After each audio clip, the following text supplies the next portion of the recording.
سڵاو ڕێز بۆیە و بینەرانی خۆشەویستی تەلەڤیزیۆنی کۆمەڵە. بە یارمەتی هاوڕێیان یاوکارم لە خزمەتەوەی عەزیزین بۆ پێشکەشکردنی گەشتی هەواڵەکانی سەر لە بەیانی ئەمڕۆی شەممە. ئێستاش سەردێری گرنگترین هەواڵەکە. جێبەجێکردنی سزای ئەعدامی بەندکراوێکی کورد لە بەندەر عەباس. بردومانی ڕۆژاوای کوردستان لەلایەن تورکیا. کۆبوونەوەی کرێکارانی ڕەسمی نەوت لە ناوچەی عەمەلیاتی بێهرگان. ڕاپێوانی بێدەنگی خەڵکی ئازادیخوازی بەلوچ لە زاهێدان. بە حاکمەی دوو دایکی دادخواز لە تاران. گرانکردنی نرخی ئینتەرنێت لە ئێران و کوژرانی 11 ئەندامی سوپای پاسداران لە هێرشی ئیسرائیل بۆ سەر سووریا.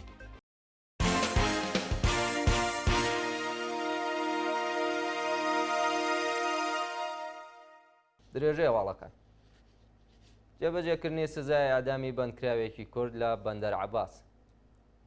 بەرەبەیانی ڕۆژی پێنجشەممە حوتی بەفرامباری 1402 هەتاوی سزای سێدارەی کەریم ئەمینیخا لە بەندکراوانی تەمەن 64 ساڵ و خەڵکی بۆکان لە زیندانی ناوەندی بەندەر عەباس جێبەجێکرا.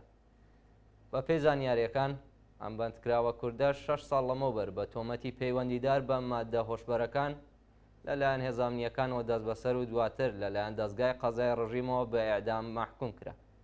جێگای ئاماژەیە کە هەواڵی لە سێدارەدانی ئەو بەندکراوە هێشتا لە میدیاکانی ڕژیم بڵاو نەکراوەتەوە. برینداربوونی کۆڵبەرێک لە سنووری بانە.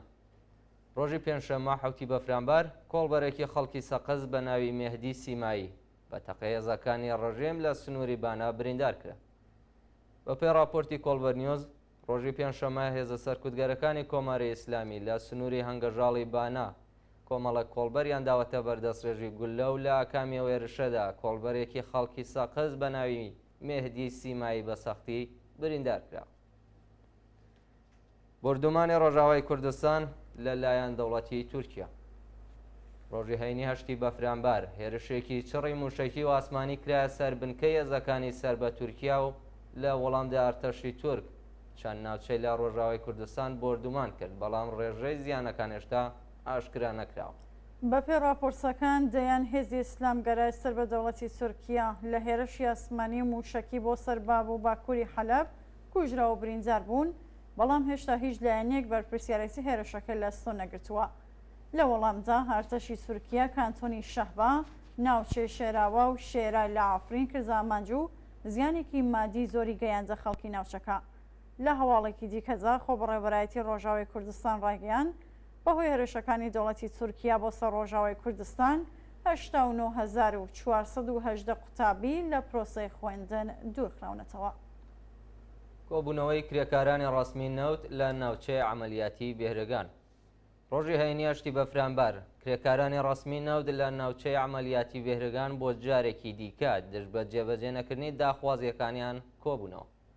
کرێکارانی ڕەسمی نەوت خوازیاری وەلانانی سەقفی ئەقدەست، وەلانانی ئاستەنگیەکانی بەردەم حەقی سەنەواتی خانەنشینی بە کردەوە دەراتنی مادەی دەی یاسای ئەرک و بەرپرسیارەتی پێرسۆنەلی نەوت گەڕانەوەی ئەو بڕەپارەیە کە لە ساڵانی ڕابردووەک و باز لەسەر هەڵدەستەکانیان کەم کراوە، وەلانانی جیاوازی لە نێوان کراکارانی شاغڵ لە سەنعەتی نەوت و کۆتاییەنان بە دەستێوەردانەکانی دەوڵات لە سندوقی خانەنشینی بوون. ڕێپێوانی بێدەنگی خەڵکی ئازادیخوازی بەلوچ لە زاهێدان. ڕۆژی هەینی هەشتی بەفرامبار خەڵکی ئازادیخوازی بەلوچ بە پێڕەوای هەر هەفتە دژ بە ڕژیمی سەرکوتگەری کۆماری ئیسلامی خۆپیشاندانیان کرد. بە پێی راپۆرتەکان ڕژیمی جەنایەتکاری ئیسلامی شاری زاهێدانی بە تەواوی میلیتاریزە کردبوو، بەڵام وێڕای ئەو کەشوە ئەمنیەتیە خەڵکی ئازادیخوازی بەلوچ بە بەدەستەوەگرتنی پلاکارد ڕژانە سەر شەقام و ڕێپێوانی بێدەنگی هەفتانەی خۆیان دەست بە ڕژیم بەڕێوە برد. داخرانی کارخانەی کاغەسازی دیبای شوشتەر و بێکاری دەیان کرێکار. بە پێی راپۆرتەکان کارخانەی کاغەسازی دیبای شوشتەر لە کۆتاییەکانی مانگی سەرماوەزەوە داخراوە و 356 کرێکاری ئەو ناوەندە سەنعەتیە بێکار کراون.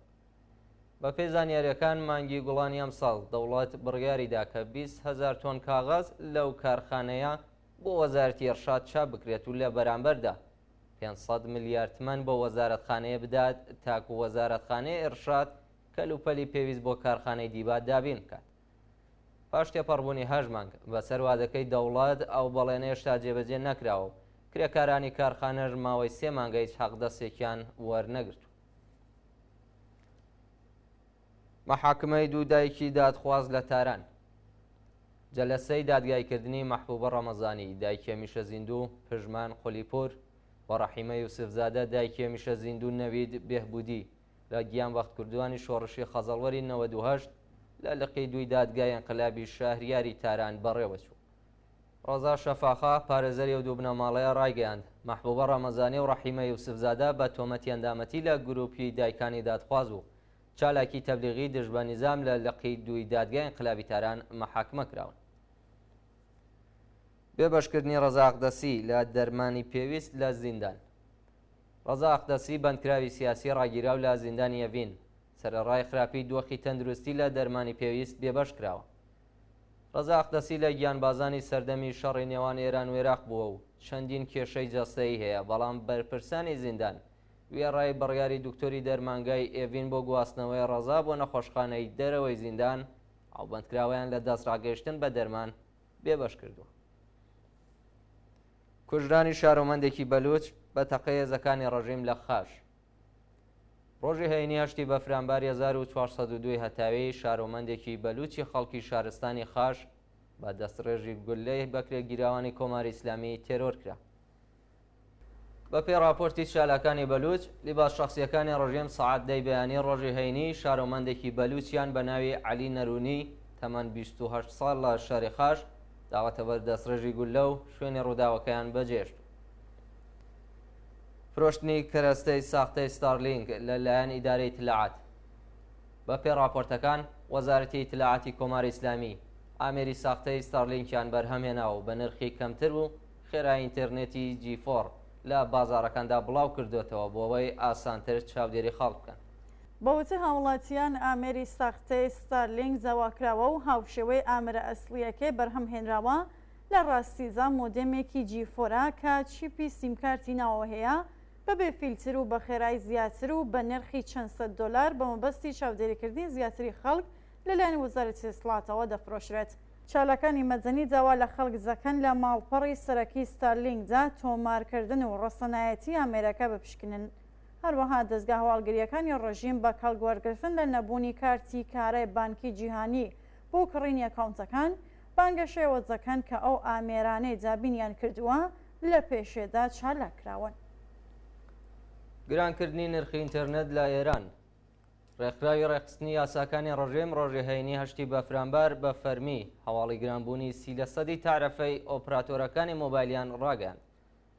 ڕۆژی ڕابردوو بەڕێوەبەرانی ئۆپراتۆرەکانی مۆبایل لە جەلەسەیەکدا حازر بوون و بەڵێنیاندا کە بە مەرجێک خێرایی و کوالێتی ئینتەرنێت ببەنە سەرەوە نرخی ئینتەرنێت 30% گران بکەن. هەڵکشانی سایتەکانی ئەسڵی 5 بۆ 10%، زیادکردنی پانتایی ئینتەرنێتی ئەسڵی 4 لە 96% وڵات. دوو بەڵێنی دیکەیە لە ئۆپراتۆرەکان داویانە تاکو لە 6 مانگی داهاتوودا جێبەجێ بکەن. و دوایین هەواڵ سەبارەتە با کوژرانی 11 دامی سوپای پاسداران لە هێرشی ئیسرائیل بۆ سەر سووریا. ڕۆژی پێنجشەممە 7 بەفرانبار فڕۆکەکانی ئیسرائیل کۆگای تەقەمەنی سوپای پاسدارانیان لە فڕۆکەخانەی دێمێشق کرد ئامانج و بۆ هۆیەوە چەندین ئەندامی ئەو گروپە کوژران و بریندار بوون. ماڵپەڕی هەواڵنێری حەدەس ڕۆژی هەینی ڕایگەیاند کە 11 فەرماندەی سوپای پاسداران لە هێرشی ئاسمانی ئیسرائیل بۆ سەر فڕۆکەخانەی دێمێشق کوژراون و چەندین کەسی دیکەش بریندار بوون. میدیاکانی کۆماری ئیسلامی هێشتا کاردانەوەیان بەرامبەر بۆ هەواڵە نەبووە، بەڵام سەرچاوەکانی هەواڵ باز لە تەقینەوەی چەند کۆگای چەک و چۆڵی سوپای پاسداران دەکەن. بینەرانی خۆشەویست، گەشتی هەواڵەکانتان پێشکەش کرا. هەرشاد و کامەران.